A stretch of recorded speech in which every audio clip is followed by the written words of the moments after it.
이사야 54장에서 하나님께서는 이렇게 말씀하십니다. 잉태하지 못하며 해산하지 못한 너는 노래할지어다. 상고를 겪지 못한 너는 외쳐 노래할지어다. 이는 홀로 된 여인의 자식이 남편 있는 자의 자식보다 많음이라. 여호와께서 말씀하시느니라. 내 장막터를 넓히며 내 처소의 휘장을 아끼지 말고 널리 펴되 너의 줄을 길게 하며 말뚝을 견고히 박을지어다. 이는 네가 좌우로 퍼지며 내 자손은 열방을 얻으며 황폐한 성읍들을 사람 살 곳이 되게 할 것임이라. 아멘. 이번 주 우리는 복음이 우리 삶에 가져다주는 세 가지 결과를 집중해서 보려고 합니다. 이사야 말씀은 그 세 가지를 매우 분명히 보여줍니다. 첫째로 복음은 우리의 마음을 재구조화합니다. 둘째로 복음은 우리의 죄를 제거합니다. 셋째로 복음은 우리의 가치관을 완전히 전복시킵니다.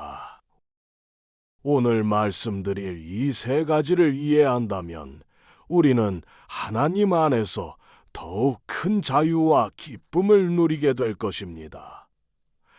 그럼 지금부터 복음이 우리 삶에 가져다주는 세 가지 결과를 이야기해 보겠습니다. 먼저 첫 번째, 마음의 재구조화입니다.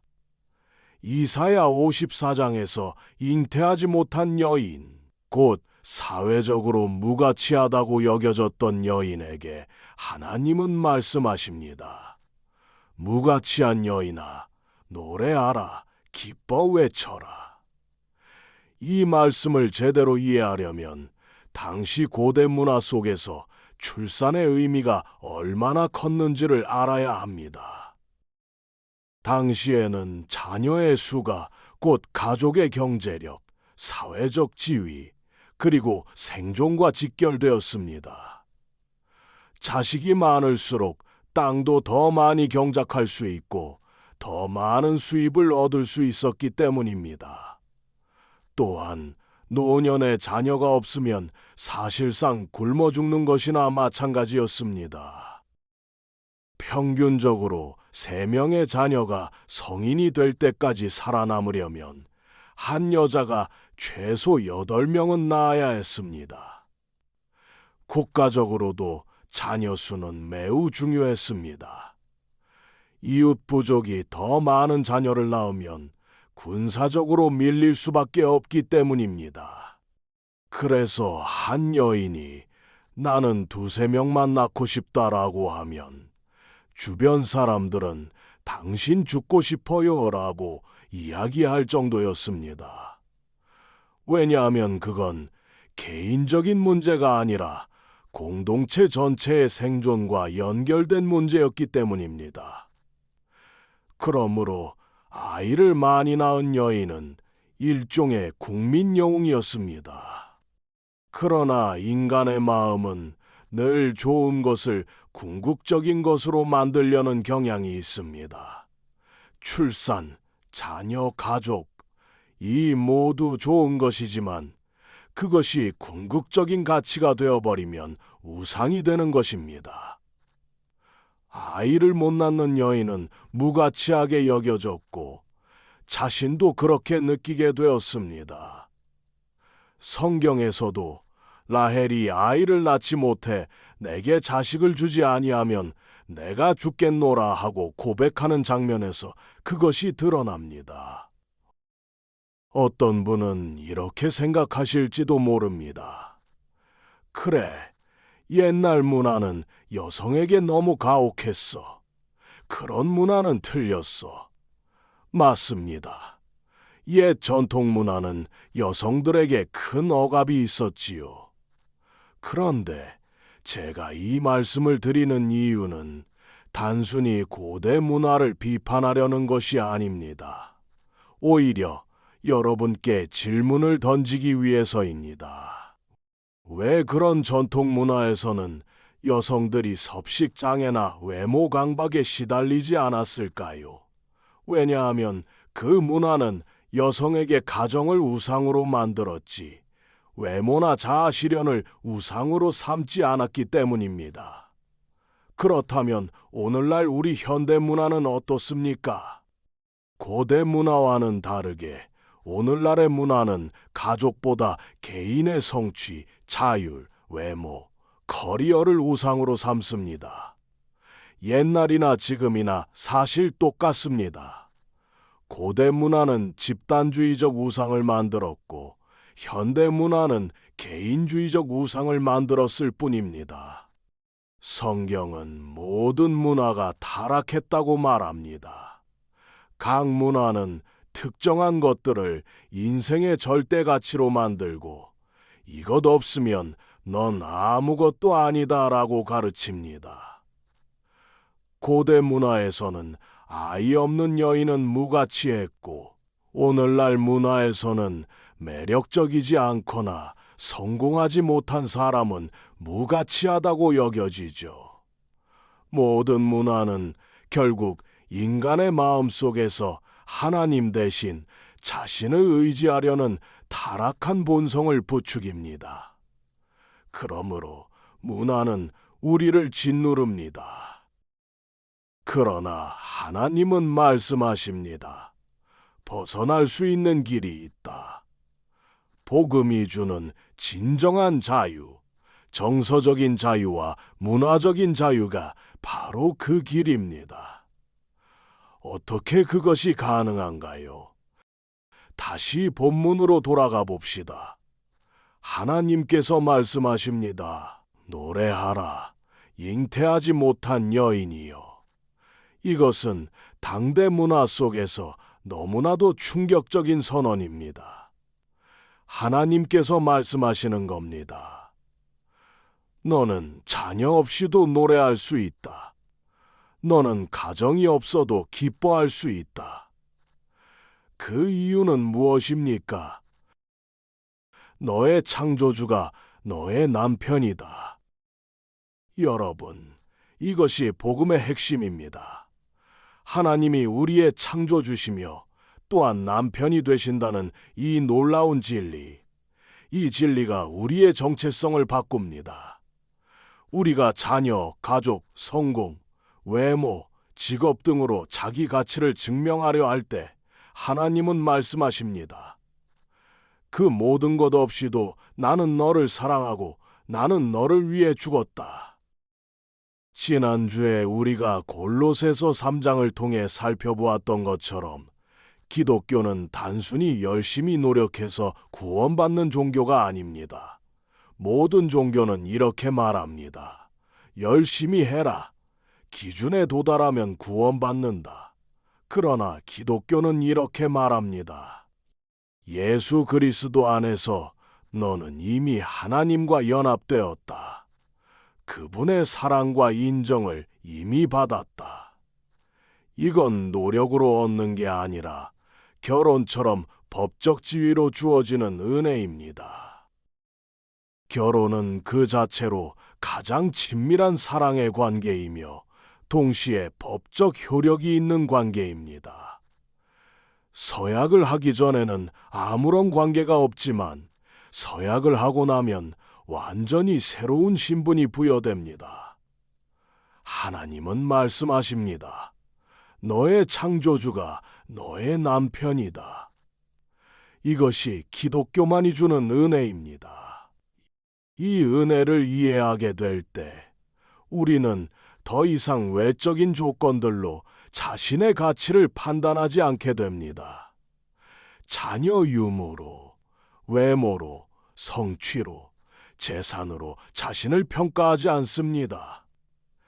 이제 우리의 마음은 재구조화됩니다. 그분의 사랑 안에서 참된 자존감과 자유를 누리게 되는 것이죠. 어떤 분들은 이렇게 말할지도 모릅니다. 전 하나님을 믿고 복음을 안다고 생각해 왔는데 이런 변화는 제 안에 없었던 것 같아요. 그렇다면 이제 복음이 두 번째로 가져오는 결과를 함께 살펴봅시다. 그것은 바로 죄의 제거입니다. 우리는 에덴에서 범죄하였고 그 결과로 쫓겨나게 되었습니다. 이후 죄가 가득한 세상에서 살게 되었습니다. 이러한 세상에서 우리가 바라는 구원자는 누구입니까? 우리는 왕을 원하였고 강력하고 위대한 지도자를 원했습니다. 세상을 정복할 수 있는 힘 있는 리더를 원했습니다. 그러나 하나님께서는 어떻게 하십니까? 우리는 이사야 53장에서 고난받는 종의 이미지를 통해 이 진리를 봅니다. 이 본문은 성경 전체에서 가장 충격적이며 가장 논쟁이 많은 구절 중 하나입니다. 왜냐하면 이 말씀은 당시 사람들이 가지고 있던 메시아에 대한 기대와 완전히 충돌하기 때문입니다. 구약 성경 전체에는 메시아가 등장합니다. 그는 하나님의 평화와 정의를 이 땅에 회복시키는 분입니다. 출애굽기부터 이사야 초기까지 우리는 그분이 왕 같은 존재로 강력하고 위대한 지도자로 묘사되는 것을 봅니다. 그런데 갑자기 이사야 53장에서 무슨 일이 일어납니까? 그 메시아가 권세와 영광 가운데 오는 것이 아니라 고난받고 짓밟히는 모습으로 등장합니다. 8절을 보십시오. 그는 학대와 신문을 당하고 끌려갔으며 산자의 땅에서 끊어졌으니, 여기서 끊어졌다는 말은 히브리어에서 폭력적인 죽음을 의미합니다. 그리고 5절에서는 그가 찔림은 우리의 허물 때문이요 라고 말합니다. 여기서 찔림은 몸을 관통하는 죽음을 묘사합니다. 가장 고통스럽고 잔인한 죽음이지요. 그뿐만 아니라 10절에서는 이렇게 말씀하십니다. 여호와께서 그를 상하게 하시기를 원하사 속건제로 드리기에 이르렀다. 이것은 너무나도 충격적인 말입니다. 속건제는 죄를 속하기 위해 드리는 희생제사입니다. 그런데 사람을 제물로 드렸다고요? 구약 성경에서는 분명히 인간 제사를 금지하고 있습니다. 그러면 이건 어떻게 된 일입니까? 게다가 이 죽음은 자발적인 죽음입니다. 4절에서는 그가 우리의 슬픔을 당하였고 우리의 질고를 짊어지셨다고 말합니다. 자발적으로 스스로 선택하셨다는 것입니다.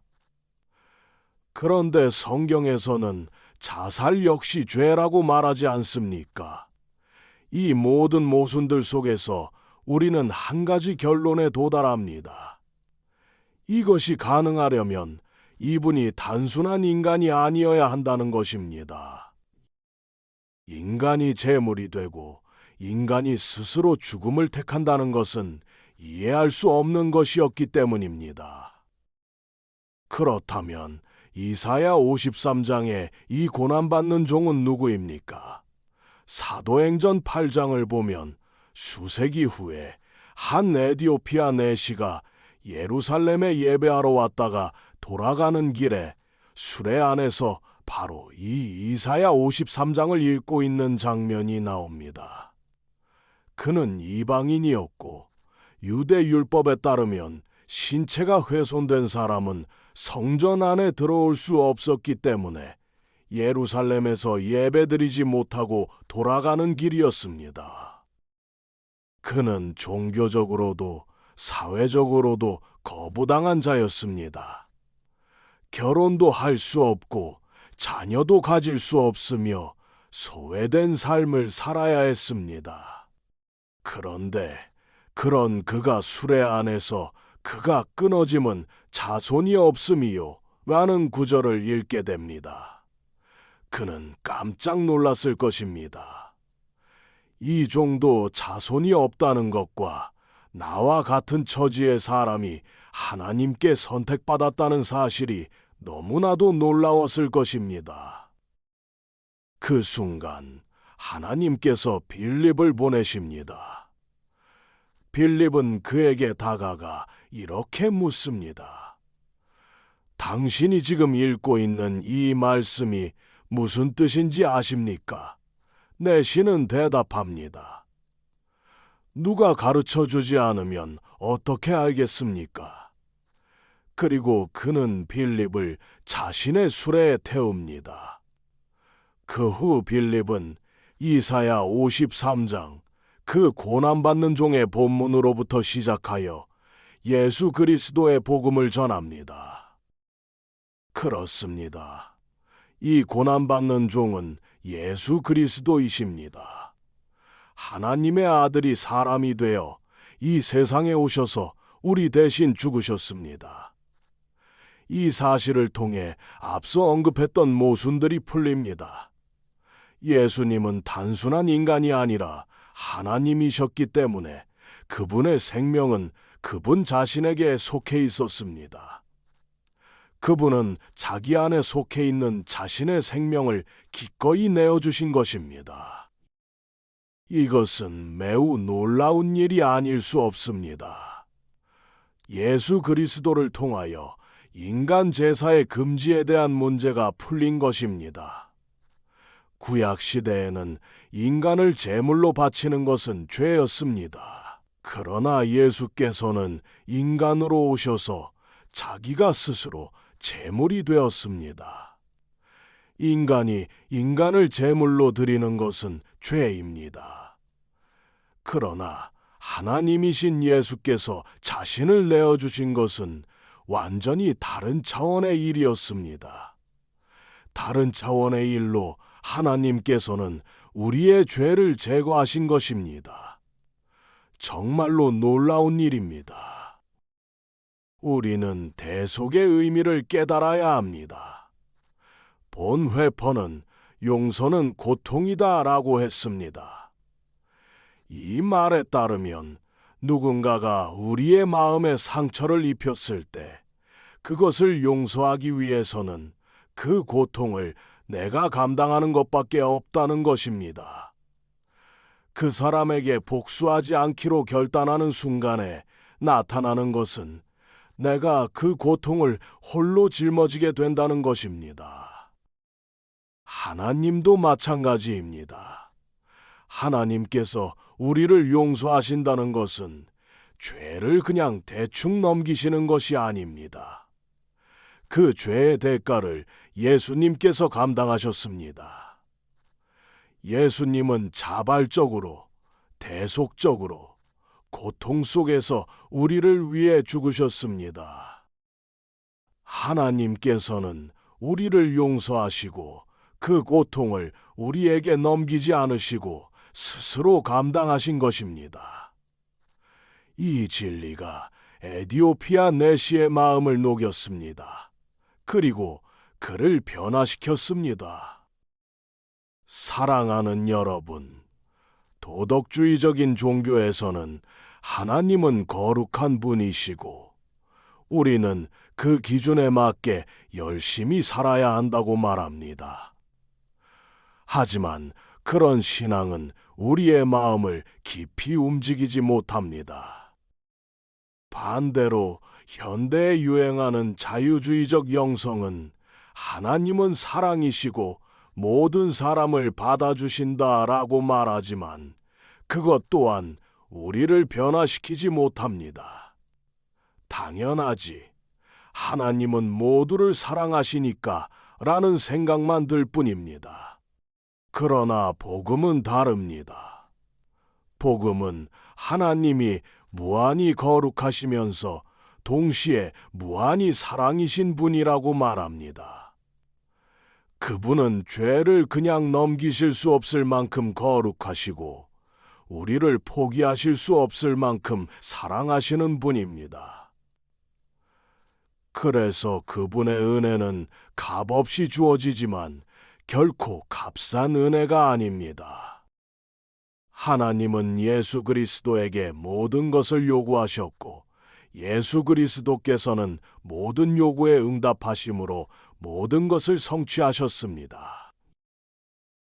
여러분, 이 진리를 마음으로 깨닫게 되면 어떤 일이 벌어질까요? 교만함이 사라지고 열등감도 사라집니다. 나는 너무 죄인이라 그분이 죽으셔야만 했다는 겸손함과 동시에 나는 너무나 사랑받기에 그분이 죽으셨다는 확신이 우리 안에 자리하게 됩니다. 이 복음이 우리의 마음을 녹이고 우리 존재를 바꿔버리는 이유는 바로 여기에 있습니다. 하나님이 우리를 위해 얼마나 크신 대가를 지불하셨는지를 알게 될 때, 우리는 더 이상 스스로를 높이려 하지도, 스스로를 미워하지도 않게 됩니다. 도덕주의적인 사람은 자기가 잘하고 있을 땐 우쭐해지고, 실패했을 땐 자책합니다. 반면 복음을 깊이 아는 사람은 자기의 죄를 정직하게 인정하면서도 하나님의 사랑 안에서 확고한 가치를 발견합니다. 복음은 우리가 우리의 죄로 인해 땅 끝까지 낮아져야 마땅하다는 사실을 인정하게 하고 동시에 그리스도 안에서 하늘 끝까지 높여졌다는 확신을 줍니다. 이 두 가지가 동시에 우리의 마음속에 자리 잡을 때 그제야 진짜 자유가 생깁니다. 이게 바로 복음의 능력입니다. 이제 마지막으로 세 번째 결과를 보겠습니다.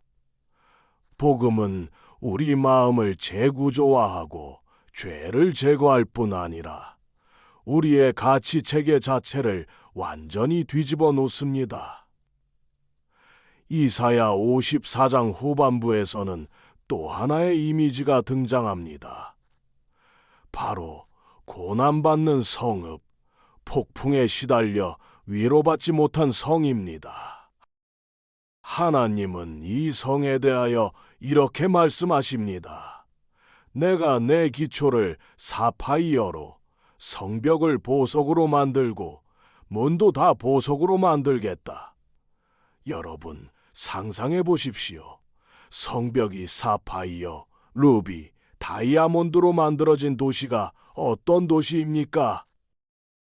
기초가 사파이어이고 문을 다 보석으로 만든 도시는 어떤 모습일까요? 그런 도시가 존재한다면 세 가지 특징이 있을 것입니다. 첫째로, 이 도시는 완전히 안전합니다. 아무도 뚫을 수 없는 강력한 방어를 갖췄습니다. 둘째로, 이 도시는 경제적으로 풍요롭습니다. 모든 것이 보석이니 얼마나 엄청난 가치의 도시입니까? 마지막 셋째로, 이 도시는 아름답습니다. 문화적이고 예술적이며 영광스러운 도시입니다. 그런데 이런 도시는 역사상 실제로 존재하지 않았습니다. 예루살렘이 바벨론 포로 이후에 재건되긴 했지만 보석으로 성을 짓지는 않았습니다. 그렇다면 이사야는 무엇을 보고 있는 걸까요? 그 해답은 요한계시록 21장에 나옵니다. 마지막 날 하나님께서 새 예루살렘을 하늘로부터 내려오게 하시며 그 도시는 온갖 보석으로 장식되어 있다고 설명합니다. 이건 단지 상징이 아닙니다. 하나님의 구원이 완성되는 날, 이 세상은 완전히 새롭게 됩니다.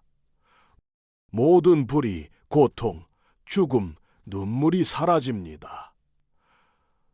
복음은 단지 우리의 영혼만을 위한 것이 아니라 온 세상의 회복을 포함하고 있습니다.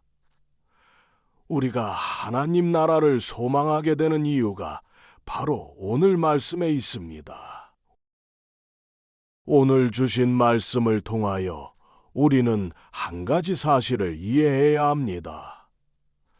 하나님은 항상 약한 자를 통해 구원의 역사를 이루십니다. 하갈이 아니라 사라, 에서가 아니라 야곱, 장남이 아닌 막내 다윗, 결혼도 못하고 자녀도 없는 내시와 같이 하나님은 사회적으로 가장 약하고 무가치하게 여겨지는 자들을 들어 쓰십니다. 왜일까요? 왜냐하면 복음은 약함으로 구원을 이루는 원리 위에 세워졌기 때문입니다. 예수님께서도 자신을 다 버리시고 약해지셔서 우리를 구원하셨습니다. 그리고 그분을 믿는 우리도 우리가 약하고 죄인됨을 인정할 때에만 그 은혜를 받을 수 있습니다. 복음은 오직 자기 의가 아닌 하나님의 의를 의지하는 자들에게 주어집니다. 그렇기 때문에 복음은 이 세상의 가치 체계를 뒤엎습니다. 힘이나 돈이나 명예나 인기나 외모와 같은 세상이 중요하게 여기는 것들이 복음을 만난 사람에게는 더 이상 절대적인 것이 아니게 됩니다. 복음을 믿는 자들은 더 이상 세상이 아닌 하나님 나라를 소망하기 때문입니다. 복음은 우리에게 완전히 새로운 인간됨의 방식을 제시합니다. 복음으로 변화된 사람은 세상과는 다른 가치로 살아갑니다. 자기 문화나 배경을 우상화하지 않고 오히려 다른 민족과 계층을 열린 마음으로 사랑합니다. 복음을 믿는 자들은 돈을 섬기지 않고 오히려 하나님 나라를 위해 아낌없이 나눕니다. 인정을 갈구하지 않고 이미 하나님의 인정을 받았다는 확신 가운데 자유롭게 살아갑니다. 이러한 사람들의 공동체가 교회입니다. 그리고 그런 교회는 세상으로부터 오해받기도 합니다. 어떤 사람은 이렇게 말할 겁니다. 이 교회는 보수적인 교회야. 왜냐하면 속죄, 대속의 죽음 같은 교리를 강조하니까. 또 다른 사람은 말할 겁니다. 아니야, 이건 진보적인 교회야. 왜냐하면 가난한 자들과의 연대, 사회정의를 말하니까. 또 어떤 사람은 이렇게 말할 겁니다. 아니야, 여긴 은사주의 교회야. 사랑이 넘치고 감정이 뜨겁잖아 라고도 하겠죠. 그런데 여러분, 이 본문은 이렇게 말하지 않습니다. 생각하라, 잉태하지 못한 여인이여 라고 하지 않습니다. 뭐라고 말합니까? 노래하라입니다. 그렇습니다. 복음은 진리를 생각하는 것에 그치지 않고 마음 깊은 곳에서 우러나는 기쁨과 찬양을 이끌어냅니다. 마음을 불태우는 기쁨, 자유, 감격이 복음의 열매입니다. 그러므로 우리가 진정 복음을 붙들고 살아간다면 우리는 보수도 진보도 감성적인 집단도 아닌 그 모든 것을 초월하는 새로운 공동체가 될 것입니다. 복음은 하나님께서 죄인을 구원하시는 능력이요, 우리를 변화시키는 하나님의 사랑입니다. 이제 마지막으로 우리 함께 이렇게 기도합시다. 하나님 아버지, 복음으로 우리를 다시 새롭게 하여 주시옵소서. 우리 마음의 중심을 다시 짓고 우리의 죄를 제거하시고 우리의 가치관을 거룩하게 전복시켜 주시옵소서. 이 진리를 함께 나누고 작게라도 실천하며 살아가는 우리가 되게 하시고 이 도시 가운데 복음의 공동체로 살아가게 하여 주시옵소서. 이 모든 것을 예수 그리스도의 이름으로 기도드립니다. 아멘.